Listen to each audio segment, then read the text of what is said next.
Bruno again here at Liam Bruno and Shoemaker Farms, and we're going to continue planting our late season or late spring season planting bed. Okay, show you how you can do it even if you're starting at this time of the year with seed. Seed's the least expensive way to do your garden, but there are some things you have to do if you do it with seed instead of seedlings. So, like I was telling you in a previous video, what we do here is we put down 4 to 6 inches of wood chips first. Now, wood chips do not have to be expensive. We don't buy them. We do have a wood chipper because we have a lot of trees on the property, and we do have a number that we chip. But most of our chips come from services that do tree work, and the utility company trucks that cut down trees and trim trees around their utilities. We will let them, in return for the chips, we let them dump here for free, and it gives us a great supply. If you don't have a big need or you have a small yard, you might want to, if you can't take a whole truckload, then you might want to buy them. But if you can, if you get somebody to share them with you, a truckload, really you'd be surprised how quickly you can consume it. So anyway, again, it's a hot day, so we're hydrating. Got to stay well hydrated while we're working. And so I've already raked out and put my string up, and I have my bed here 3 feet wide, 4 to 6 inches deep of wood chips. And then I let it, this time you could see it before I mashed it down, the straw that I put on top of it. When this is packed down, it'll probably be 3 or 4 inches thick of this straw.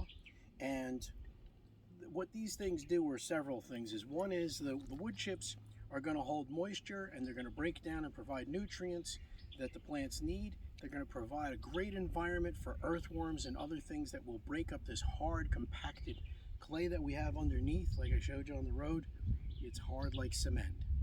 And so that's what that's going to do. And it's also going to suppress weeds. The straw on top now is going to act as like a cushion between them. That gives us a very soft, friable layer that the roots can grow into. It very quickly breaks down. So the finished compost that we put on top of it will keep it moist, and it will break down very quickly. It provides a great environment for us to have our plants in, and creates a great bed. Now,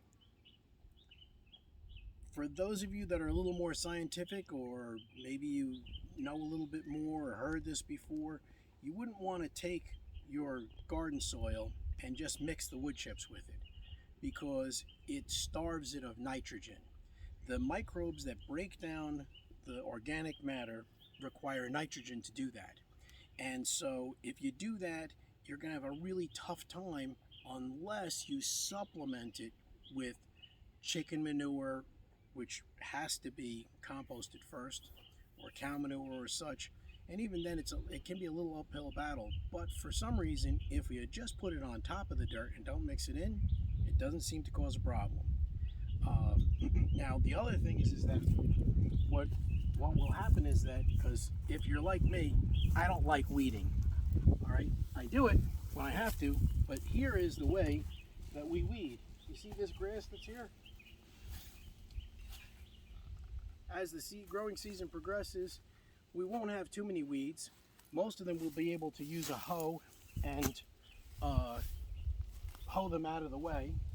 And if they're a little bit more established, or they're well rooted, we'll just put some wood chips and or straw on top of them. We press them down, put the chips on top of them, then they break down and provide much needed nutrients for the plants.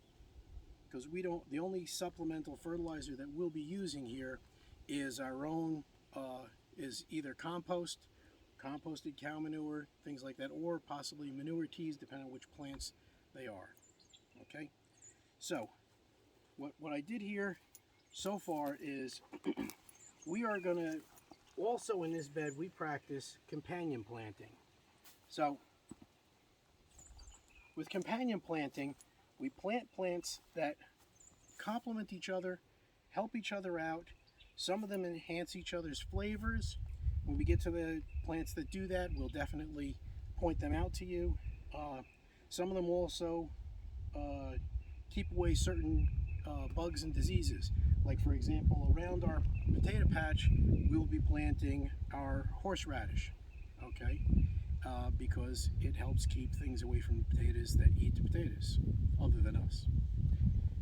All right, so this row will be corn, cucumbers, and radishes. Now, most people will put the corn on the north side of their garden because it gets tall and they don't want to cast a shadow on the rest of the veggies. That makes a lot of sense, but let me tell you, there's a few other things you could do with the corn, you could use the corn for if you plant it elsewhere. Now, very early in the season, we're experiencing pretty high temperatures, so that means that very shortly our greens are not going to be happy because they're going to get too much sun and too much heat. So we're putting the corn, we're running these beds run north and south. Okay, so what will happen is that it will shade part of the garden in the afternoon. So what will happen is on the other side, the next bed over will have spinach in it and a couple other things that does not require all day sunlight and wants less heat. The corn is going to help us to alleviate that. Also, by putting the cucumbers with the corn is instead of building a trellis, the cucumbers will climb the corn stalks. So the corn stalk will not only provide corn, sweet corn for us, but also something for the cucumbers to grow on. Radishes grow like crazy. Okay, it's probably the fastest thing you can grow other than baby greens in the garden. And so we're going to incorporate them on the eastern side of the row so that they will get morning sun and less sun in the afternoon, and they'll probably be about 25 days and they'll be ready to be harvested anyway. Okay, so the middle part of my row has a clump of composted cow manure every 12 inches, which is the spacing for my corn.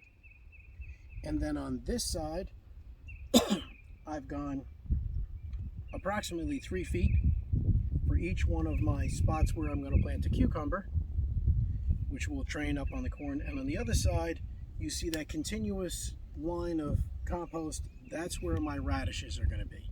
Okay, now once I put that down, like I showed you the other day, I use a can like this to measure my compost so I don't go too light or too heavy. Now before I put seed in it, if I put the seeds right in this now and then I water it, it tends to move around a lot.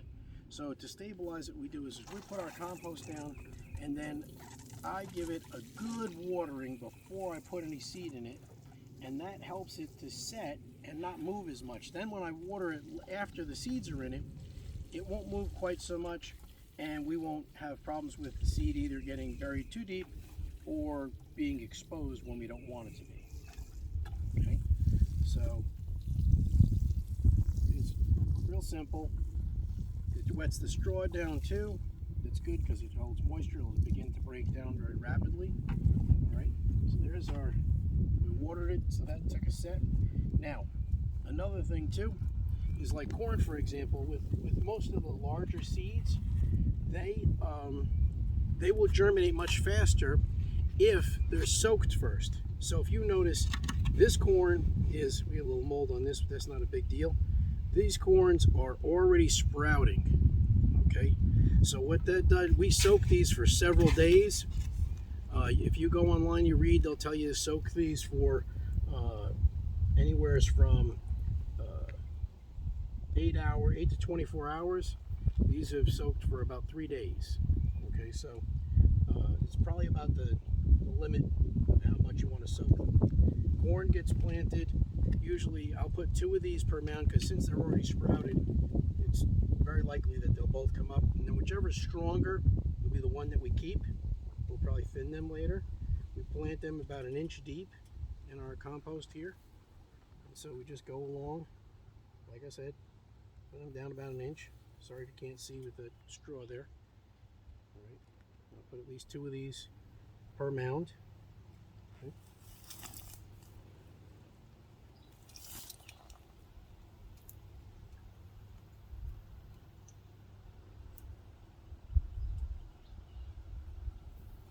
Okay. Right, so I don't lose my spot. I'll set this container. See, we try to use things multiple times if we can. These old egg crates, great for soaking those seeds like that. All right, so I put that there so I know where I stopped. Now, like I said, on this side is cucumbers. So on the cucumber side,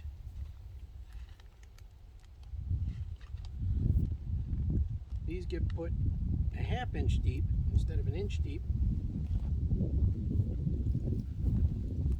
Bag's pretty tough.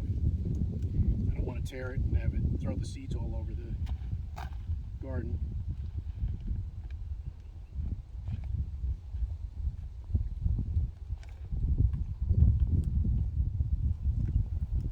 So now these, we could have soaked them also,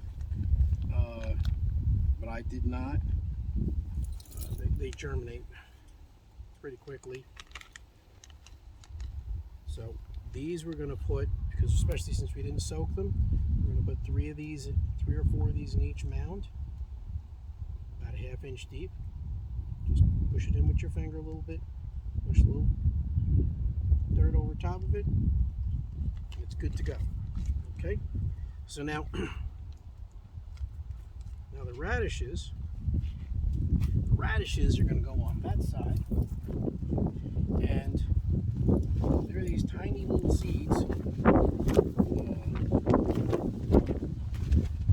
Again, like I said, if you're doing a small quantity, you could soak these also. They're kind of tiny, so for me, they get planted pretty close together. These I did not soak.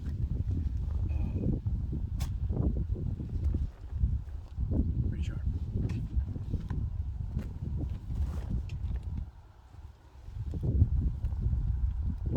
So we're going to do with these now,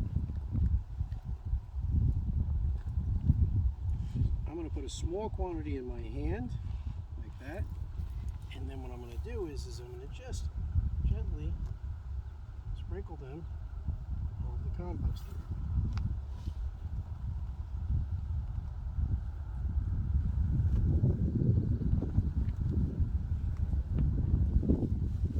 Hard like this to be accurate.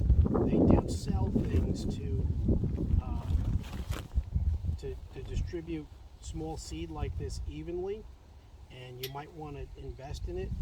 We're trying to keep the cost of this bed as low as possible so that we can show at the end of the season for you the tally of what it cost and what we got out of this bed. You can decide whether it works good for you or not.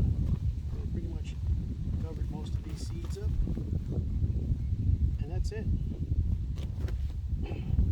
And I'll continue down and do the rest of this row. Like I said, ready to harvest in about 25 days. The corn, of course, will take a lot longer than that. So cucumbers are usually about 55, 60 days. The corn, I think, is about 90. Okay. Anyway, so when we get to the next row and the companion plants that go there, we'll tell you all about them. We'll tell you why we're putting them there. And stay tuned for that, because that will be soon. In the meantime, have a great day. Hit that like button, subscribe, share it with your friends. We look forward to seeing you soon. Have a great day.